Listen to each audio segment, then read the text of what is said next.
Integration by substitution के basis पे जो है इस वीडियो में कुछ इंपॉर्टेंट क्वेश्चंस हम लोग देखने वाले हैं। तो आइए देखते हैं सबसे पहले क्वेश्चन क्या है और इसको काफी प्रॉपर वे में जो है इसमें हम सॉल्व करेंगे। तो सबसे पहला क्वेश्चन क्या बोल रहा है कि integral of 2x by 1 plus x square with respect to x. अगला क्वेश्चन क्या बोल रहा है कि इंटीग्रल ऑफ लॉग एक्स का whole square by x with respect to x. इसके बाद क्वेश्चन है integral of 1 by x plus x log x with respect to x है। और फिर क्वेश्चन है integral of sine x into sine cos x with respect to x. तो एक एक करके ये चारों क्वेश्चन को जो है हम लोग इंटीग्रेट करने वाले हैं सब्स्टिट्यूशन के बेसिस पे। तो बस आपको कंसंट्रेट होकर के देखना है ताकि कहीं से कोई डाउट ना हो और आप खुद से प्रैक्टिस करें तो आपसे क्वेश्चन सॉल्व हो सके। तो पहला नंबर क्वेश्चन में आते हैं, लिखते हैं सॉल्यूशन में।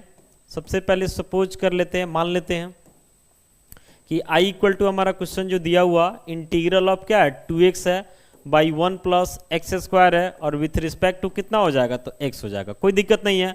सबसे पहले ये चीज आपको पता होना चाहिए कि इंटीग्रेशन के केस में जो है u बाई v का कोई फॉर्मूला नहीं होता। यहाँ पे जो है कहीं ना कहीं सब्स्टिट्यूट करके और भी सब प्रोसेस सब यूज करके हम लोग क्वेश्चन सॉल्व करते हैं। तो अभी जो भी क्वेश्चन दिए हुए हैं ये सारा क्वेश्चन सब्स्टिट्यूशन पे ही सॉल्व होने वाला है। तो यहाँ पे आपको सोचना होगा कि हम किसको माने, एक फंक्शन को मानिएगा, दूसरा फंक्शन जो है ऑलरेडी उसके डेरिवेटिव के टर्म में आ जाएगा, उसके बाद काफी प्रॉपर वे में क्वेश्चन कन्वर्ट हो जाएगा और देन सॉल्व हो जाएगा। बस आपको ये सोचना होता है कि हम पुट किसको करें। तो ये टोटली जो है आपके प्रैक्टिस के ऊपर डिपेंड करता है। आप कंटिन्यू सारे प्लेलिस्ट में जाएंगे हमारे इंटीग्रेशन में और वीडियो को देखेंगे 1 बाई 1, तो आपको जो है प्रैक्टिस अच्छा हो जाएगा, फिर जो है पुट करने का कॉन्फिडेंस लेवल आपका हाई हो जाएगा। तो फिलहाल देखिए यहाँ पे integral of 2x by 1 plus x square with respect to x. तो आपको इसमें सोचना है कि किसका डेरिवेटिव कौन है।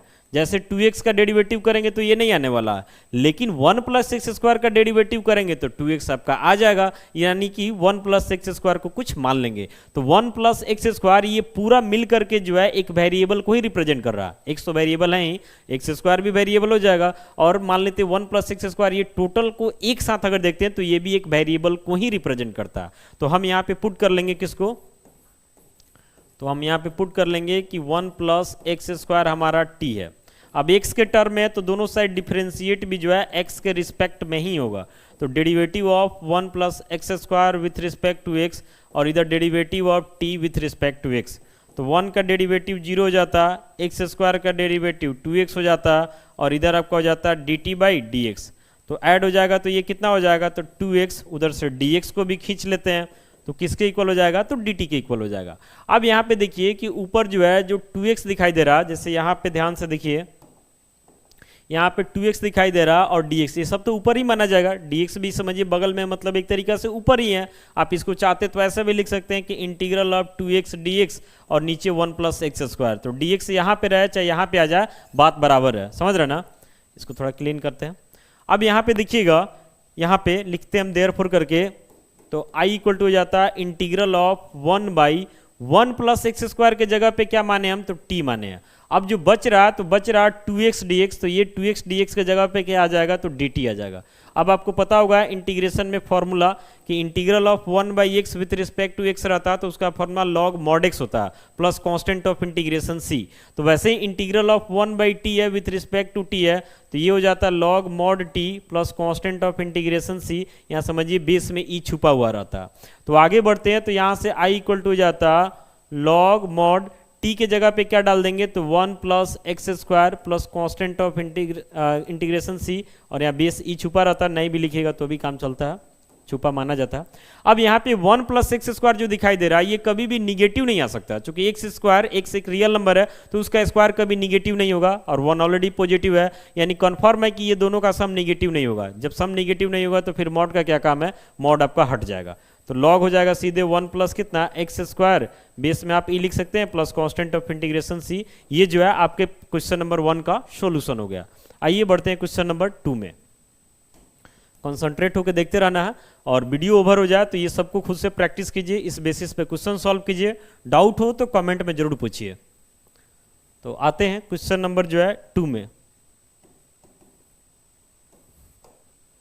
2 नंबर में आते हैं तो लिखते हैं यहाँ पे, सबसे पहले सपोज करते हैं, मान लेते हैं कि i इक्वल टू आपका क्या है तो इंटीग्रल ऑफ log x का whole square by x with respect to क्या तो x है। अब इसमें भी जो आपको सोचना होगा कि हम पुट किसको करें, तो ये जो log x दिखाई दे रहा है, ये log x का डेरिवेटिव होता है 1/x, तो इस log x को ही मानेंगे तो 1/x dx हट जाएगा, उसके बाद इजिली इंटीग्रेट हो जाएगा। तो यहाँ पे हम लिखते हैं we put log x equal to t मान लेते हैं, दोनों साइड x के रिस्पेक्ट में डिफ्रेंशिएट, तो derivative of log x with respect to x और derivative of t with respect to x। तो log x का डेरिवेटिव 1/x होता है, ये dx को भी इधर कर लेते हैं, तो किसके इक्वल हो जाता है, तो dt के इक्वल हो जाता है।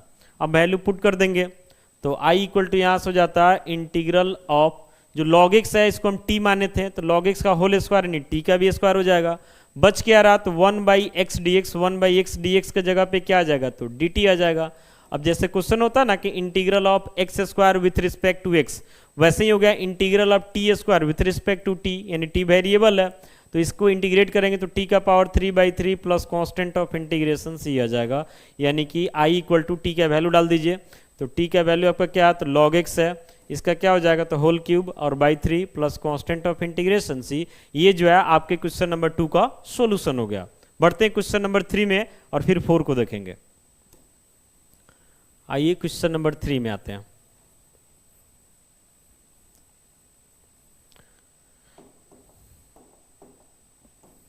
क्वेश्चन नंबर 3,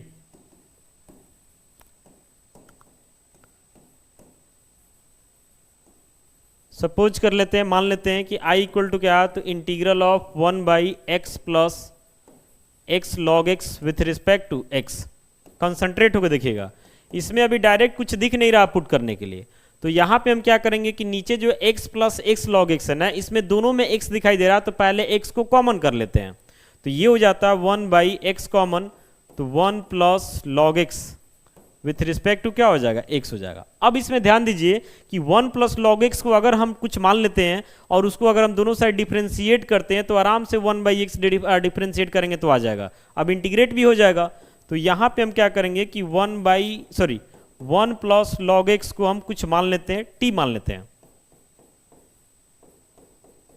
तो derivative of 1 plus log x with respect to x और इधर derivative of t with respect to x, तो 1 का डेरिवेटिव 0 हो जाएगा, log x का डेरिवेटिव 1/x और इधर हो जाता है dt/dx, तो 0 और 1/x को ऐड कीजिएगा तो 1/x इधर से dx भी आ जाएगा dt के इक्वल। तो i equal to value put करेंगे ना, तो ऊपर 1 है और नीचे 1 प्लस log x है, इस जगह पे हमारा t आ जाएगा। अब बच क्या रहा, तो बच रहा ऊपर कुछ नहीं तो 1/x dx, तो 1/x dx के जगह पे dt हो जाएगा। तो i इक्वल टू क्या हो जाएगा, तो इसका फॉर्मूला हो जाएगा log mod t plus constant of integration c, base में ही छुपा रहता है, ये लिखिए ना लिखिए बात बराबर है। तो log mod t का वैल्यू क्या है, तो 1 प्लस log x है plus constant of integration c। ये हमारा क्वेश्चन नंबर 3 का सॉल्यूशन हो गया। अब आइए क्वेश्चन नंबर 4 को देखते हैं।